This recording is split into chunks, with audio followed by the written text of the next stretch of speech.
Kami persembahkan program Santapan Rohani, terjemahan dari Renungan Our Daily Bread.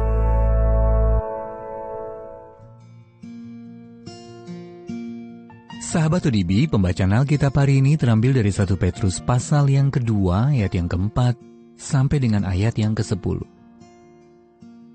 1 Petrus pasal yang kedua, ayat yang keempat sampai dengan ayat yang ke-10. Dan datanglah kepadanya batu yang hidup itu, yang memang dibuang oleh manusia, tetapi yang dipilih dan dihormat di hadapan Allah. Dan biarlah kamu juga dipergunakan sebagai batu hidup untuk pembangunan suatu rumah rohani, bagi suatu imamat kudus untuk mempersembahkan persembahan rohani yang karena Yesus Kristus berkenan kepada Allah. Sebab ada tertulis dalam kitab suci, sesungguhnya aku meletakkan di Sion sebuah batu yang terpilih, sebuah batu penjuru yang mahal. Dan siapa yang percaya kepadanya tidak akan dipermalukan.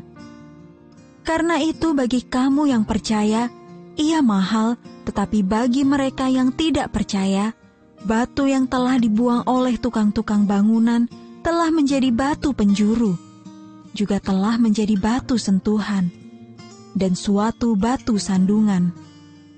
Mereka tersandung padanya, karena mereka tidak taat kepada firman Allah, dan untuk itu mereka juga telah disediakan. Tetapi kamulah bangsa yang terpilih, imamat yang rajani, bangsa yang kudus, umat kepunyaan Allah sendiri, supaya kamu memberitakan perbuatan-perbuatan yang besar dari Dia, yang telah memanggil kamu keluar dari kegelapan kepada terangnya yang ajaib. Kamu yang dahulu bukan umat Allah, tetapi yang sekarang telah menjadi umat-Nya. Yang dahulu tidak dikasihani, tetapi yang sekarang telah beroleh belas kasihan. Ayat mas renungan hari ini terambil dari 1 Petrus pasal yang kedua ayat yang ke-9. Kamulah bangsa yang terpilih, imamat yang rajani, bangsa yang kudus, umat kepunyaan Allah sendiri. Judul renungan kali ini, Surat Tanda Kasih, ditulis oleh Lisa Morgan. Beberapa dekade lalu, Dr. Jerry Motto menemukan pengaruh yang kuat dari Surat Tanda Kasih. Hasil penelitiannya menunjukkan bahwa sepucuk surat penuh kasih yang dikirimkan kepada pasien yang pernah mencoba bunuh diri akan mengurangi resiko mereka mengulangi perbuatannya itu hingga separuhnya. Baru-baru ini, para penyedia layanan kesehatan kembali menyadari pengaruh tersebut. Ketika mereka menunjukkan kasih lewat kiriman pesan singkat, kartu pos, dan bahkan pesan lucu sebagai perawatan lanjutan bagi mereka yang mengalami depresi berat. 21 kitab dalam Alkitab sesungguhnya adalah surat yang ditulis sebagai tanda kasih dan perhatian kepada orang-orang percaya, di abad pertama yang menghadapi berbagai pergumulan. Paulus, Yakobus, Yohanes menulis surat-surat tersebut untuk menjelaskan dasar-dasar iman dan ibadah, serta menjabarkan cara-cara menyelesaikan konflik dan membangun kesatuan. Akan tetapi Rasul Petrus secara khusus menulis surat kepada orang percaya yang sedang dianiaya oleh Kaisar Romawi, Nero. Petrus mengingatkan nilai mereka di mata Allah dengan menggambarkan mereka demikian dalam 1 Petrus pasal 2 ayat 9. Kamulah bangsa yang terpilih, imamat yang rajani, bangsa yang kudus, umat kepunyaan Allah sendiri.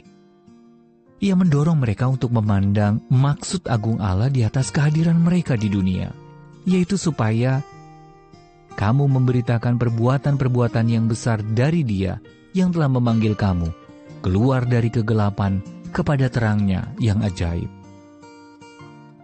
Allah kita yang agung telah memberikan Alkitab yang diilhamkannya sebagai tanda kasih-Nya kepada kita, supaya kita selalu mengetahui nilai diri yang ditetapkannya atas kita, umat kepunyaannya sendiri. Jadi kiranya kita membaca surat-suratnya setiap hari dan membagikan pesannya kepada sesama kita yang membutuhkan pengharapan dari Yesus Kristus. Sahabat ODB, bagaimana membaca surat-surat para rasul sebagai tanda kasih dapat menjadi sarana penghiburan dari Allah? Dan bagaimana cara Anda membagikan pengharapan di dalamnya kepada orang lain? Allah Maha Kasih, terima kasih untuk surat-surat tanda kasih-Mu di dalam Alkitab.